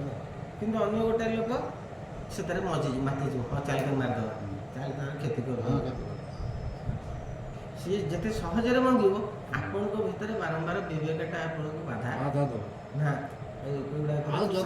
ଆମେ ଏଇଠି ବସିବା ଭିତରେ ଆ ଦେହରେ ଯଦି ଆମେ ମୁଣ୍ଡ ନ ପୁରଉଛେ ତାହେଲେ ଆମର କିଛି ଆସିବ କ'ଣ କିଛି ଆଇଛେ ଭଗବାନ ଆମକୁ ସୁବିଧା ଦେଲେ। ଶୁଣନ୍ତୁ ଆମେ ଶୁଣନ୍ତୁ ଏଇଠି ହଜାର ଲୋକ ଅଛନ୍ତି, ଆମେ ଚାରି ପାଞ୍ଚ ଜଣ କାହିଁକି ବସିଛେ ଏଇଟା ଆପଣ ଭାବନ୍ତୁ ନା ଆପଣଙ୍କ ଇଚ୍ଛାରେ ଚାଲି ଯାଇଛନ୍ତି। ଏଇଟା ଆମକୁ ସିଏ ତାଙ୍କର ଦୟା କରି କାହାର କୋଉ ଜନ୍ମରେ କିଛି ପୂର୍ଣ୍ଣ ସୁକୃତି ଥିଲା ସିଏ ଆସି ଏଠି ବସିକିରି ଆପଣ ଅଲଗା କାମରେ ଯାଇଥାନ୍ତେ ଆପଣଙ୍କର ଅନ୍ୟ କାମ ନାହିଁ। ପ୍ରତ୍ୟେକ ଦିନ 4-5 ଜଣ ଏଠି ବସୁଛେ ନା ନାହିଁ? ପ୍ରତ୍ୟେକ ଦିନ ସନ୍ଧ୍ୟାବେଳେ ଆସେ ବସ କାହିଁକି ବସେ ଏମିତି ଭାଗ୍ୟ ନଥିଲେ ଆସି ବସିପାରିବେନି। ସେ କହିଲେ ମୁଁ ତତେ ନିଜେ ସବୁ ଜିନିଷ କହିଲି ବୁଝେଇଲି ସବୁ କଲି ତତେ ବାଟ ଦେଖେଇଲି ତୋର ବାଟରେ ଚାଲିଲୁ ନ ଚାଲେ ଆଉ ମୁଁ କ'ଣ କରିବି? ଏଇଟା ଭାବନ୍ତୁ ନାହିଁ ଯେ ମୁଁ ପଢ଼ୁଛି ଆପଣ ଶୁଣୁଛନ୍ତି, ସେଇଟା ବି ନୁହେଁ। ଏଇଟା ନିଜେ ଭଗବାନ ଆମ ସମସ୍ତଙ୍କୁ ଏଠି ଆଣିକିରି ତାକୁ କୃପା କରିକିରି ଏ ଜିନିଷ ଆମକୁ ଦାନ କରୁଛନ୍ତି। ସେଇଟା ନଥିଲେ ସିଏ କହୁଛନ୍ତି ନା ଭାଗବତରେ ଆପଣଙ୍କର ଅନେକ ଜନ୍ମର ପୁଣ୍ୟ ତପସ୍ୟା ନଥିଲେ ଆପଣଙ୍କୁ ଏ ସୁଯୋଗ ମିଳିବନି, ଶୁଣିବା ପାଇଁ ସୁଯୋଗ ମିଳିବନି, କରିବା ନ କରିବା ବହୁତ ଲୋକ କଥା। ଅନେଇଛନ୍ତି ଆଉ ମିଳୁନି। ବହୁତ ଲୋକ ଅପେକ୍ଷା କରୁଛନ୍ତି କିଏ କଲେ ଆମେ ଶୁଣିବୁ ବୋଲି, ସିଏ ବି ଖାଲି ଶୁଣିପାରିଲେ। ପ୍ରବଚକ ଜଣେ କହୁଥିଲେ ଯେ ବ୍ରହ୍ମା ଚାହୁଁଛନ୍ତି ମୋତେ ଟିକେ ଭାଗବତ ତତ୍ତ୍ୱ କିଏ ବୁଝାନ୍ତା, ତାଙ୍କୁ କେହି ବୁଝେଇ ପାରୁନାହାନ୍ତି କି ବୁଝୁନାହାନ୍ତି, ତାଙ୍କର ବି ସେ ଭାଗ୍ୟ ଜୁଟୁନାହିଁ। ନାଇଁ। ମହାଦେବ ସେଇଆ ଶିବଶଙ୍କର ହଁ। କହୁଛନ୍ତି ମୋତେ ଟିକେ ଭାଗବତ ଜ୍ଞାନ କିଏ କୁହନ୍ତା। ଆରେ ମହାଦେବଙ୍କ ଆଗରେ କିଏ ଯେ ଭାଗବତ ତତ୍ତ୍ୱ କହିବାକୁ କାହାର, ସିଏ ବି ସେ ସୁଯୋଗ ପାଉନାହାନ୍ତି। ବୈକୁଣ୍ଠରେ ଭଗବାନ ମଧ୍ୟ ଶୁଣିବାକୁ ପାଉନାହାନ୍ତି। ତମେ ମର୍ତ୍ତୀୟ ଲୋକରେ ଏଇ ସୁଯୋଗ ଯଦି ପାଇଛ, ତୁମର କେତେ ଭାଗ୍ୟ, ତୁମେ ନିଜେ ସେଟାକୁ ଚିନ୍ତା କର। ଆଉ ଯଦି ତୁମେ ଭାଗ୍ୟକୁ ଗୋଇଠା ମାରିବ, ଆଉ ତା ପାଇଁ କିଏ ଇଏ ହେବ? ଆପଣ ହସ୍ତେ ଜିହ ଅଛନ୍ତି, ମୋ ଜିହକୁ ଯଦି ମୁଁ ନିଜେ କାଟିଦେବି, ତାପରେ ତ ଆଉ ତାକୁ କାହାକୁ ଦୋଷ ଦେଇକି ଲାଭ କ'ଣ ଅଛି? ଏଇଟା ଆମେ ନିଜେ ପ୍ରତିପାଳନ କରିବା। ଆମେ କାହା କହିବାନି ଯେ ସିଏ କରୁନି ଇଏ କରୁନି, ସେଗୁଡ଼ା ଆମେ ଆମର କାହା ସାଙ୍ଗରେ କୌଣସି ନାଇଁ। ଘଟଣା ନାହିଁ, ତାର ନ କରୁ। ଆପଣ ଏକା ଆସିଥିଲେ ଏକା ଯିବେ, ସିଏ କଣ ଆପଣଙ୍କ ସାଙ୍ଗରେ ଆଇଥିଲା ବାଧ୍ୟ କରିବାକୁ?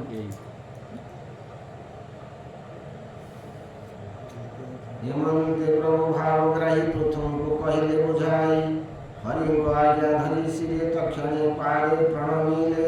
ହେମନ୍ତ କାଳେ ଦେବରାଜ ଆପଣା କରମେ ପାଇଲାଜ, ପୃଥୁଙ୍କ ଚରଣେ ପଡ଼ିଲେ ଅପରାଧ କଳହି ବୋଇଲେ। ତାଙ୍କର ଚେତା ପଶିଗଲା ଏବଂ ନିଜର ଅପରାଧକୁ ସେ ସ୍ୱୀକାର ଯାଇଛନ୍ତି କରି କରିବା ପାଇଁ। ତାଙ୍କର ସେଠି ସେ ଦଣ୍ଡମୁକ୍ତ, ତାଙ୍କର ଅପରାଧ ଶୂନ୍ୟ ହେଇଗଲା। ପୃଥୁ ଯେ ତହୁଁ ଆଲିଙ୍ଗନ କରି ତୋଷିଲେ ଇନ୍ଦ୍ର ମନ, ହେମନ୍ତେ ପ୍ରଭୁ ଭଗବାନ ମନେ କଲେ କୋଦ୍ୟମାନ ଦେବାର ହରି ବୋଲ।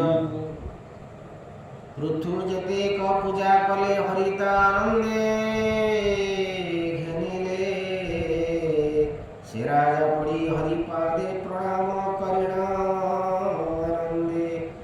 ଆନନ୍ଦ ସାଗରେ ବୁଡ଼ିଲା ପୁଲକ ସର୍ବାଙ୍ଗେ ବହିଲା, ବିନିନୟନ ଅଶ୍ରୁ ଝରେ, ପ୍ରଭୁଙ୍କୁ ହୃଦୟ ପଦମେ ଧରେ ହରି ବୋଲ। ଭଗବାନ ଯେତେବେଳେ ଯିବା ପାଇଁ ଉଦ୍ୟତ ରହିଲେ ବୈକୁଣ୍ଠକୁ, ପୃଥୁ ମହାରାଜା ଭଗବାନଙ୍କ ଦର୍ଶନରେ ଏତେ ଆନନ୍ଦିତ ହୋଇଯାଇଛନ୍ତି, ତାଙ୍କର ଆଖିରୁ ଧାର ଧାର ଲୁହ ନିଗିଡ଼ି ପଡ଼ୁଛି ଏବଂ ପ୍ରଭୁଙ୍କ କତିରେ କୃତ୍ୟ ହୋଇ ନିଜର ହାତ ଯୋଡ଼ିକି ପ୍ରଣାମ କରୁଛନ୍ତି। କରଞ୍ଜଳି ଶିରେ ଦେଇ କହି ବିଷ୍ଣୁ ମୁଖ ଚାହିଁ ପୃଥୁବାଚ, ଆଜ୍ଞା ଯେ ଦେଲ ବର ଘେନ, ବରେ ମୋ ନାହିଁ ପ୍ରୟୋଜନ। ମୁଁ କହିଥିଲି ନା କ'ଣ ମାଗୁଛ ମାଗ, ମୁଁ ସନ୍ତୁଷ୍ଟ, ଯାହା ମାଗିବ ଦେବି। ସେ କହୁଛନ୍ତି ମୋର କୌଣସି ବରର ଆବଶ୍ୟକତା, ଏଇ ହେଉଛି ଜ୍ଞାନ। ପୃଥିବୀଙ୍କ କଥା କାହିଁ ପଢ଼ା ହେଉଛି? ଆମେ ଯଦି ପାଇବା ଭଗବାନଙ୍କୁ, ଆମେ ବର୍ତ୍ତମାନ ଯାହା କ'ଣ ଯଦି ମହାଦେବ ଆମକୁ ପ୍ରସନ୍ନ କରି କ'ଣ ମାଗୁଛୁ ମାଗ, ଆମର କ'ଣ ମାଗିବାଟା ସରିବ ସହଜେ? ଧ୍ରୁବ ଯାଇକି ସେ ବର୍ଣ୍ଣନା କ'ଣ କହୁଥିଲେ, ସେ ବର୍ଣ୍ଣନା ଆକୁ କୁବେରକୁ କୁବେର କ'ଣ କହିଲେ, ସେ କ'ଣ ଯାହା ମାଗିବ ତା ଇଏ ତ ଜାଣିଥିଲେ ସୁନା ରତ୍ନା କଳା ଆଣିକି ତା ସାଉଣ୍ଡ ଦେଇଥାନ୍ତା। କଥା କରିଦେଇଥାନ୍ତେ। ମଜା କରିଦେଇଥାନ୍ତା, କୋଟି ସେ କୋଟି କ'ଣ କହିଲେ? ମୋ ଆମେ ସେଇଆ ମାଗୁଛେ ଭଗବାନଙ୍କୁ। ଆପଣ ଯେତେବେଳେ ଆମେ ପ୍ରଣାମ କରୁଛେ, ପ୍ରଭୁ ମୁଁ ତତେ ଭଲ ପାଉଥିବି, ତତେ ସେବା କରୁଥିବି, ତୋର କଥାକୁ ସଦାବେଳେ ମୁଁ ହୃଦୟ ପ୍ରଜ୍ଞାରେ ଏ କଥା ମାଗିଛେ? କେହି ବି କଥା ମାଗୁନାହାନ୍ତି। ଏ ଯିଏ ନମସ୍କାର କରାଉ ସେ ଅଲଗା ପ୍ରକାର ସବୁ ଲୋକ କହୁଛନ୍ତି, ମୁଁ ଭଲ ଭାବରେ ଜାଣିପାରୁଛି। ନାଇଁ ସତ କଥା, କିନ୍ତୁ ପ୍ରକୃତ କେତେ ଲୋକଙ୍କୁ ମୁଁ ଗୋଟେ କଥା କହିଛି, ସେମାନେ ସେ କିନ୍ତୁ ଯିଏ ଅଛନ୍ତି ମୁଷ୍ଟିମୟ ଲୋକ ଏ କଥା ମାଗୁଛନ୍ତି। ଉଦାହରଣ ଦିଆହେଇଛି ଯେ ପ୍ରଭୁ ମୋର କିଛି ଦରକାର ନାହିଁ, ତୁ ମୋତେ ଜୀବନ ଦେଇଛୁ ଆଉ ଜୀବିକା ବି ଦେଇଛୁ, ମୁଁ ସେଇଥିରେ ସନ୍ତୁଷ୍ଟ ଅଛି, ତୁ ମୋତେ ସବୁବେଳେ କୃପା କର, ମୁଁ ଯେମିତି ସଦାବେଳେ ତୋତେ ହିଁ ଭଜନ କରିବି। ଏ କଥା ଆମେ ମାଗୁଛେ ଭଗବାନଙ୍କୁ। କଥା କେହି ଚିନ୍ତା କରନ୍ତି। ଆଉ ଆମେ ଫଳ କେମିତି ପାଇବା? ଭୁଲ ଭଲ ହେଇଯାଉଛି ସବୁ। ମଣିଷ ଜୀବନରେ ଆଉ କ'ଣ ଜୀବନଟା କେତେ ଦିନ ଆମର ରହିବ? ଆଉ କେତେ ଦିନ? ଏ ସୂର୍ଯ୍ୟାସ୍ତ ଆସି ଅପରାହ୍ନ ହେଲାଣି, ଆଉ ସୂର୍ଯ୍ୟ ବୁଡ଼ିବ। ସୃଷ୍ଟି ହେଲାଣି, ଆଉ ଥିବା କେତେ ଦିନ ବି ଜବରଦସ୍ତି ସେ ମାରିଦେବ। ଜବରଦସ୍ତି ସେ ଯେଉଁ ନ ପୁରିଲେ ଟାଇମ୍ ବି ସେ ପୁରେଇ ଦେବ, ପଇସା ଯାହା ଦୁଏ ବାନ୍ଧିଦେବ। ଆଉ ଥରେ ନୂଆ ସୃଷ୍ଟି ହବ ସେଇଆ ହେବାନି ହବ। କଣ ଗୋଟେ ପରିସ୍ଥିତି ହେଇଯିବ ଆପଣ ଦେଖୁଛନ୍ତି କେମିତି କଣ ଧ୍ୱଂସ ହେଇଗଲା କେତେଟା ଦେଶ। ଆମକୁ ଭାଗ ଯେ ନ ପଡ଼ିବ ଆମେ କହିପାରିବା। ସେ ଯୋଉ ଅବସ୍ଥା ଆମେ ପାଉନାହାନ୍ତି, ଖାଇବାକୁ ପାଉନାହାନ୍ତି, କିଛି ପାଉନାହାନ୍ତି। ଛୋଟ ଛୋଟ ପିଲା ଯୋଉ ଅବସ୍ଥାରେ ଅଛନ୍ତି, ଯୋଉ ଦେଖାଯାଉଛି ଏଇଟା ବାସ୍ତବ ଜିନିଷ। ଆପଣ ବିଚାର କରନ୍ତୁ। ଇସ୍ରାଏଲ ଯୁଦ୍ଧ କଥା କହୁନାହାନ୍ତି, ସେ ଦେଖୁଛନ୍ତି ସେଇ କଥା ଆମେ ମାନେ କ'ଣ ହେଇଯାଉଛି, ବ୍ଲଡ଼ ପୁରା ଇଏ ହେଉଛି କ'ଣ ସେ ଲୋକ ଗୁଳି କରୁଛନ୍ତି ମାରୁଛନ୍ତି। କେତେକ ଦୁଷ୍ଟ ଲୋକଙ୍କ ପାଇଁ ଆପଣ ଦେଖନ୍ତୁ ସେଠି କ'ଣ ସମସ୍ତେ ଅପରାଧୀ ଅପରାଧୀ ହାଁ? କିନ୍ତୁ ସେଇଗୁলো କହିଛି ଯୋଉଠି ଦୁଷ୍ଟ ଲୋକମାନେ ଥିବେ ତାଙ୍କ ସାଙ୍ଗରେ ବି ଭଲ ଲୋକ ମରିବେ।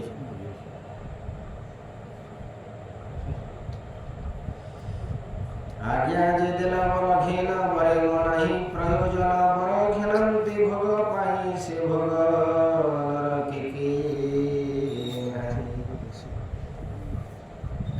ଓଡ଼ିଆ ପକୋଡ଼ା ବସିଛି କିଛି ନାହିଁ, ମୁଁ ଏଠି ବସିଛି ତାର ଭିତରେ ରହୁଛନ୍ତି ସେ ପୋକ ଗୁଡ଼ାକ। ସେ ଯେଉଁ ଖଣ୍ଡିଆ କାମଡ଼ା ହେଇଛି ତା ଭିତରେ ରହି ବାହାରିକି ଏଠି ମୁଁ ବସି ଗୋଟାଏ କାମ ଦିଲଟା ଭାତ ଦିଶିବ ନା ପଡ଼ିବ। ହଁ ଖରାକୁ ଦେଇଦେବା ଆମେ ବାହାର ଥୋଇଦିଏ କାଲି ଖରା ଖରା ନୁହେଁ ଛୋଟ ଛୋଟ ଦିନ ପୁରା ପୁରା ହଜାର ସକାଳ ଦେଇଦେବୁ ନା ଖରା ଦେଇଦେବୁ। ଖରା ଦେଲେ ଯେ ମରିବ। ଏଇଠି ବସିଯା ନା, ଦେଖିବା ଏଇ ପଦାରେ ୟାର ଉପରେ ବସି ଦେଖିବା ସେ ଲାଇଟ୍ଟା ବନ୍ଦ କଲେ ଭାଗ ପଡ଼ିବ ନା ନାହିଁ। ଲାଷ୍ଟଟା ଦୁଶି ନା ଟିକେ କମ୍ ଦେଖାଯିବ ଆଉ। ये मारते मारते लाइट दो ଖାଲି थोड़ा ଖରା सा खाली देखिए ଖରାରେ ସବୁ ମରିଯିବେ। ଏଗୁଡ଼ା ଯିବ ମାନେ କେତେ ଯିବ ମରିଯିବେ ଖରା ଟିକେ। কৈবল্যনাথ তোতে পাই, কৈবল্যনাথ তোতে পাই কি ভগবান সে জ্ঞানী। কৈবଲ୍যনাଥ ଆପଣଙ୍କ କତିରେ ସବୁ ପରିପୂର୍ଣ୍ଣ ଭାବରେ ରହିଛି। ଆପଣଙ୍କୁ ମୁଁ ଦର୍ଶନ କଲି, ଆପଣ ଆସିକି ଏଠି ପହଞ୍ଚିଛନ୍ତି। ମୋର ଆଉ କୌଣସି ବର କିଛି ପାଇବାର ଆବଶ୍ୟକତା ନାହିଁ। ଆଉ ଯେଉଁ ଜିନିଷ ମାଗିବି ଭୋଗ ପାଇଁ ମାଗିବି, ମୋର ଭୋଗ ମଧ୍ୟ କୌଣସି ଜିନିଷ କରିବାର ମୋର ଯେତିକି ଅଛି ସେତିକି ହିଁ ଯଥେଷ୍ଟ। ମୋର କୌଣସି ଜିନିଷର ପ୍ରୟୋଜନ ନାହିଁ। ଅପରେ ମୋକ୍ଷ ଧର୍ମ ସାର ତହିଁରେ ବାଞ୍ଛା ନାହିଁ ମୋର। ଧର୍ମ ଅର୍ଥ କାମ ମୋକ୍ଷ, ଏ ଚାରି ପୁରୁଷାର୍ଥ ଭିତରେ ମୋକ୍ଷ ହେଉଛି ସବୁଠୁ ସାର। ସେ କହିଲେ ମୋକ୍ଷ ମଧ୍ୟ ମୋର ଆବଶ୍ୟକତା ନାହିଁ। ମୋକ୍ଷ କ'ଣ ଦେଲେ ସେ ଜିନିଷ ଆଲୋଚନା କରିବା। ଏ ମୋକ୍ଷ କ'ଣ କାହିଁକି ପୃଥୁ ମହାରାଜ କହିଲେ ତାଙ୍କର ମୁଖ୍ୟ ଆବଶ୍ୟକତା ସବୁଠୁ ଯେଉଁଗୁଡ଼ାକ ଶ୍ରେଷ୍ଠ ଜିନିଷ ତାକୁ ବି କାହିଁକି ଅସ୍ୱୀକାର କଲେ, ସେ ଜିନିଷ କେତେବେଳେ ଆଲୋଚନା କରିବା। ବହୁତ ବଡ଼ ଟପିକ୍ ସେ। ତୋ ପାଦ ପଦ୍ମ ମକରନ୍ଦ ଅତି ରସାଳ ସୁଗନ୍ଧ ମହାନ୍ତ ହୃଦୟରୁ ବାହାର ହନ୍ତେ ମୁଖ ଦ୍ୱାରୁ ତୁମ୍ଭର ଯଶ ମଧୁ ବହେ ତହୁଁ ଯେ ସୁଖ ଜାତ ହୁଏ ଯେ ଯଶ ଶ୍ରବଣେ ମୋ ଇଚ୍ଛା ଅୟୁତେ କର୍ଣ୍ଣ ଦିଅ ବାଞ୍ଛା। କେବଳ ମାଗିଲେ ଯେ ଅୟୁତେ କାନର ସକେତି ମୋତେ ଶ୍ରବଣ ସକେତି ଆପଣ ଦିଅନ୍ତୁ। 10,000 କାନ ଏକାଥରକେ ମୁଁ ଯେମିତି ଶ୍ରବଣ କରିବି। କ'ଣ ଶ୍ରବଣ କରିବି ନା ଆପଣଙ୍କ ପୁଣ୍ୟ ଯଶ ଗୁଣ କୀର୍ତ୍ତି ଲୀଳାର କଥାକୁ ମୁଁ ସଦାବେଳେ ଶ୍ରବଣ କରୁଥିଲି। ମୋତେ ସେତିକି କାନର ସାମର୍ଥ୍ୟ ଆପଣ ପ୍ରଦାନ କରନ୍ତୁ। ଯେମିତି ଗୋପୀମାନେ ଭଗବାନ କୃଷ୍ଣଙ୍କୁ ମାଗିଥିଲେ ଯେ ଆମର ପଲକ କେବେ ନ ପଡ଼ୁ। ପଲକ ପଡ଼ିଲେ ଭଗବାନଙ୍କୁ ସେ ଆଉ ଦର୍ଶନ କରିପାରୁଛି। ଗୋଟେ ମୁହୂର୍ତ୍ତ ପାଇଁ ଦର୍ଶନ ବନ୍ଦ ହେଇଯାଉଛି।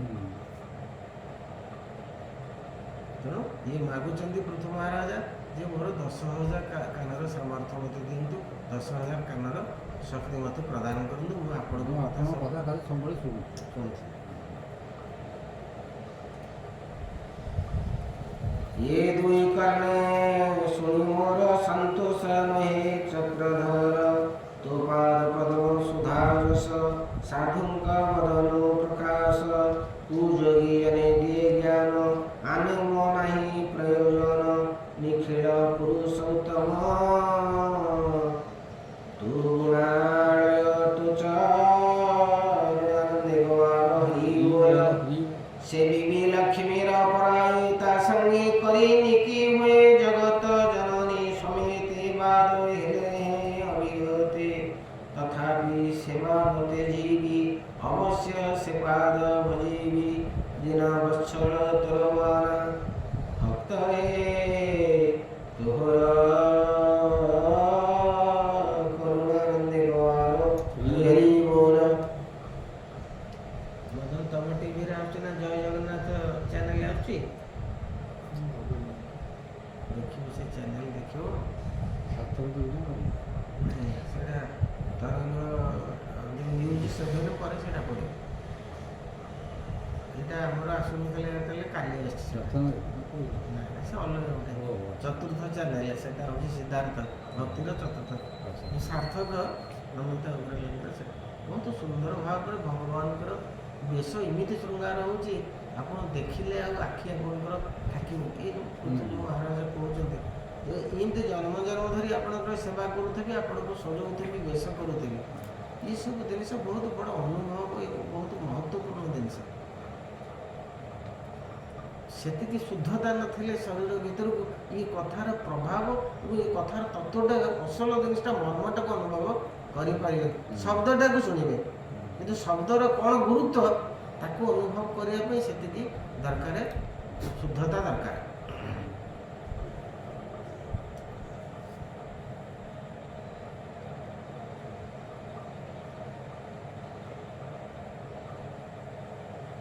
ଏଣୁ ଭଜନ୍ତି ଏକ ଭାବେ ନିଷ୍କାମ ଭାବରେ ସାଧବେ ଅନ୍ୟତ୍ର ଫଳ ନ ବାଞ୍ଚନ୍ତି ଆନନ୍ଦେ ତୁପାରେ ଭଜନ୍ତି ଭଜିଲା ଲୋକ ଠାରେ ଯା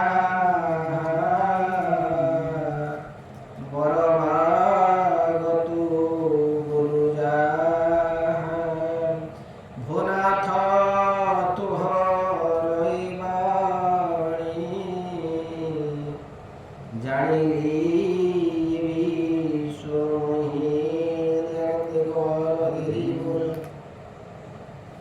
ମହାରାଜା କହୁଛନ୍ତି ଯେ ପ୍ରଭୁ ବର ଯାଚିକିରି ମୋତେ ଆପଣ ଭୁଲେଇ ଦେବା ପାଇଁ, ଆପଣଙ୍କ ମାୟାରେ ପକେଇ ଦେବା ପାଇଁ ଚାହୁଁଛନ୍ତି। ମୁଁ ଆପଣଙ୍କର ସେବକ ହେବାକୁ ଚାହେଁ, ମୋର ଅନ୍ୟ କୌଣସି ବରରେ ଆବଶ୍ୟକତା। ସେବକର ଆଉ କ'ଣ ବା ପ୍ରୟୋଜନ ଅଛି? ଆପଣ ସେବା କରିବେ, ମୁଁ ବଞ୍ଚିବି, ମୋର ଏତିକି ମାତ୍ର ପ୍ରୟୋଜନ। ତେଣୁ ଆପଣ ଯେଉଁ ମୋତେ ଯାଚୁଛନ୍ତି ବର, ତା ମାନେ ମୋତେ ଆପଣ ଭୁଲେଇ ଦେବେ, ପୁଣି ମୋର ସମ୍ପତ୍ତି ଐଶ୍ୱର୍ଯ୍ୟ ମାନ ଯଶ ପ୍ରତିଷ୍ଠା ବଢ଼ିଯିବ, ମୁଁ ସେଇଥିରେ ଗଲା ମାତିବି ଆଉ। ଦୋକାନ ଅଛନ୍ତି, ସମାଜସେବୀ ଅଛନ୍ତି। ହଁ ଅଛନ୍ତି, ବହୁତ ତ୍ୟାଗୀ ଲୋକ ନାହାନ୍ତି।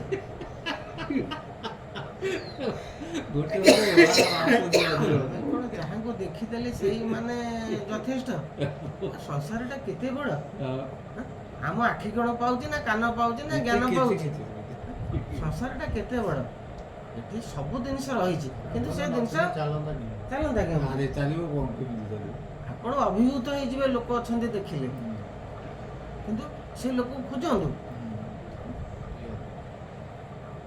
ସିଏ ବି, ସେ ଯେଉଁ ଲୋକଟାକୁ ବି ଦେଖୁଛନ୍ତି ସିଏ ବି ଆମଠୁ ଭଲ ଲୋକ। ଆରେ ସିଏ ତ ଗୋଟେ ସେବା କରୁଛନ୍ତି ନା, ଲୋକଙ୍କର କରୁଛନ୍ତି। ଗୋଟେ ଷଣ୍ଢ ପଡ଼ିଗଲେ କେଉଁଠି ତାକୁ ଡାକ୍ତରଖାନାରେ ବୁଝାଉ, ଗୋଟେ କୁକୁରଟାକୁ ସେ ଆମ ଅପେକ୍ଷା ଭଲ। ଆମେ ତାକୁ ହସିବାଟା, ତାକୁ କ୍ରିଟିସାଇଜ କରିବାଟା ଅନୁଚିତ। ତାଙ୍କ ଅପେକ୍ଷା ଆମେ ଆହୁରି ଖରାପ ଲୋକ ନା କ'ଣ ମତନ କହୁଛ? ସେ କିଛି ଭଲ କାମ କରୁଛନ୍ତି। ଆମର ଗୋଟେ ଷ୍ଟାଫ୍ ଥିଲା, ତା ବାପ ପୁଅ ଦୁଇ ଜଣ ଗୋଟେ ଷଣ୍ଢଟା ମରିଗଲା, ତାକୁ କାନ୍ଦିକି ନେଇଥିଲେ ମଜା ନାହିଁ ଗୋଟିଏ ବାପ ପୁଅ ଦୁଇ ଜଣ। ଆଉ ଗାଁରେ ଏତେ ଲୋକ ଅଛନ୍ତି, ମୁଁ ତାକୁ ଦେଖିକି ମୋର ବା ବଢ଼ିଆ କାମ କରୁଥିଲି। ସେ ମୋତେ କହିଲା ଅଟୋ ଆସିବ କରୁଛି। ଯଦି ଘରୁ କେହି ନ ବାହାରିଲେ ଆପଣ ମୋ କତିରୁ ପଛେ ଗାଡ଼ିରେ ପେଟ୍ରୋଲ ଖର୍ଚ୍ଚ ନିଅନ୍ତୁ, ମୋତେ ଯଦି ଡାକ୍ତରଖାନାକୁ ନେଲେ ମୋର ଆପଣଙ୍କ ମହାନ ନା ନାହିଁ, ମୁଁ କାହିଁ ଚିନ୍ତା କରିବି? ସେ ମୋଠୁ ଖର୍ଚ୍ଚ ନେଲେ ବି କେହି ଯାଉନାହାନ୍ତି, ସିଏ ମୋତେ ନେଇକିରି ପଳେଇଲେ। ଖର୍ଚ୍ଚ କଥା କିଏ ପଚାରୁଛି? ଆଗେ ତାକୁ ନେଇକି ଭଲ କରିବାର ଅଛି। ତାହେଲେ ସେ ଲୋକଟା ମହାନ ନୁହଁ? ପଡ଼ିଲା ଆଉ ଯଦି ପଡ଼ିଗଲା ମାନେ ତ ଛାଡ଼ିବାର ନାହିଁ, ନ ପଡ଼ିଲା ନାହିଁ ତା ତେଣୁ ଆପଣ କୌଣସି ଲୋକକୁ ଖରାପ ବୋଲି କୁହନ୍ତୁନି। ସମସ୍ତଙ୍କ ଅପେକ୍ଷା ଆମେ ହଉଛେ ନିଜେ ଖରାପ, ଏଇ ଜିନିସଟା ବିଚାର କଲେ ଆପଣ ଉପରକୁ ଉଠିବେ। ଆଉ ସମସ୍ତେ ଖରାପ ଆମେ ଭଲ ସେଇଟା ନାହିଁ। ଆପଣଙ୍କୁ ସମସ୍ତେ ଯେତେବେଳେ ଭଲ କହିବେ,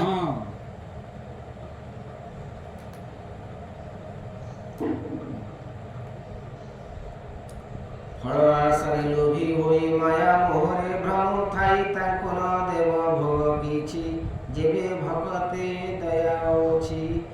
পিতা যেসনে পুত্র হিতে করই স্নেহ বিরতে তুভে সে রূপে আচরিব তেবে ভকত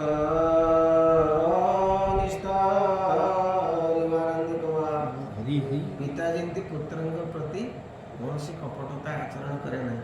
ପିତା କ'ଣ ପୁତ୍ର ପାଖରେ କୌଣସି କପଟତା ଆଚରଣ କରେ, ତାର ସବୁବେଳେ ଚାହେଁ ଭଲ ଚାହେଁ। ସେମିତି ସବୁବେଳେ ଆପଣ ମୋ ଉପରେ କୃପା ଦୃଷ୍ଟି ରଖିଥାନ୍ତୁ, ମୋତେ ଆଶୀର୍ବାଦ କରୁଥାନ୍ତୁ। ଏତିକି ମୋର ହେଉଛି, ମୋର ଆଉ କିଛି ଆବଶ୍ୟକତା ନାହିଁ।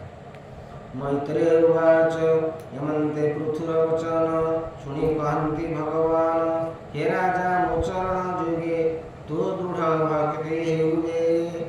କିଛି ଯେତେବେଳେ ନ ମାଗିଲେ ଭଗବାନ ତାଙ୍କ ଆଡ଼ୁ ଯାଚିକିରି ଦେଲେ, କହିଲେ ତୋର ଅଭିପ୍ରାୟ ଯାହା ତାହା ପୂର୍ଣ୍ଣ ହେଉ ଏବଂ ତୋର ସଦାବେଳେ ଅଚଳ ଭକ୍ତି ମୋ ପାଦ ପଦ୍ମରେ ରଖ।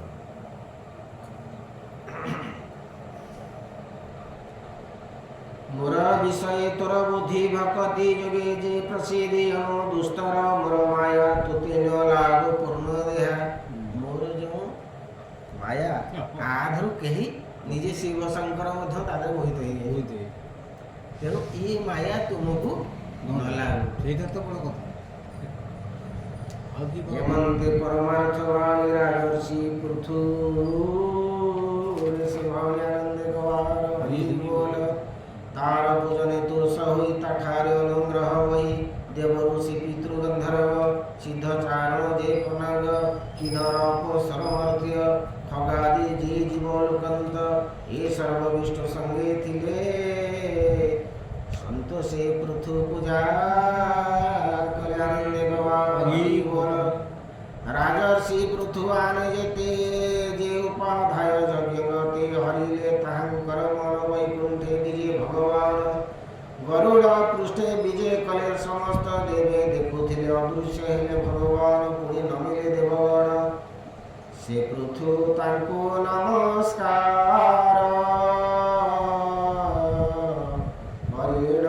গলে নিজপুর এ বিষ্ণু পৃথুর সংবাদ শুনতে লাগে প্রমাদ হরি বল সুজন জলে শুনায়ে যেবে তরিব বিষ্ণু মায়া পুরাণ করি গীতর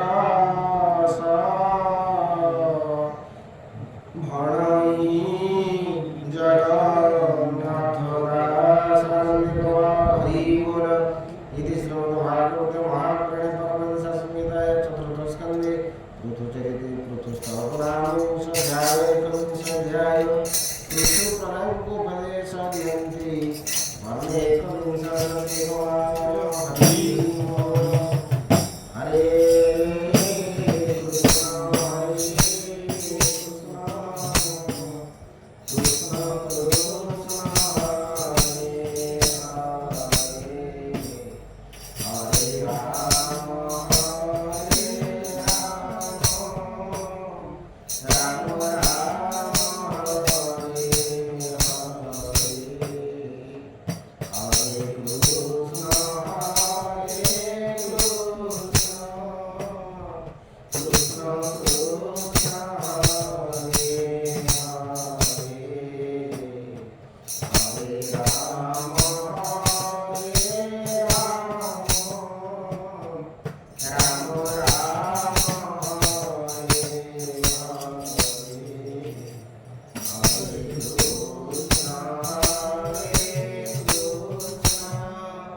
कृष्ण कृष्ण हरे हरे राम राम राम हरे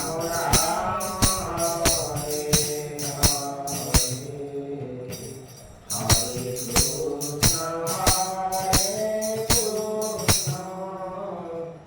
कृष्ण कृष्ण हरे हरे राम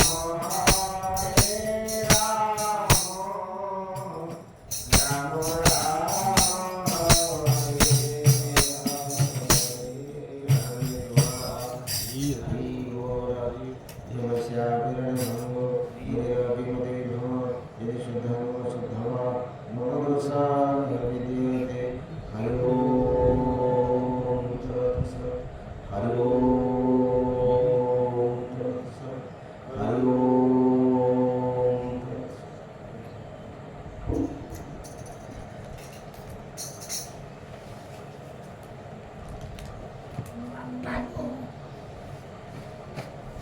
ଉପରୁ ଟିକେ ବସନ୍ତୁ ଟିକେ ବସିଯାଆନ୍ତୁ ଛାଡ଼ିଆ ଟିକେ ବସିଯାଆନ୍ତୁ ପକେଇବା ଟିକେ ତତ୍ତ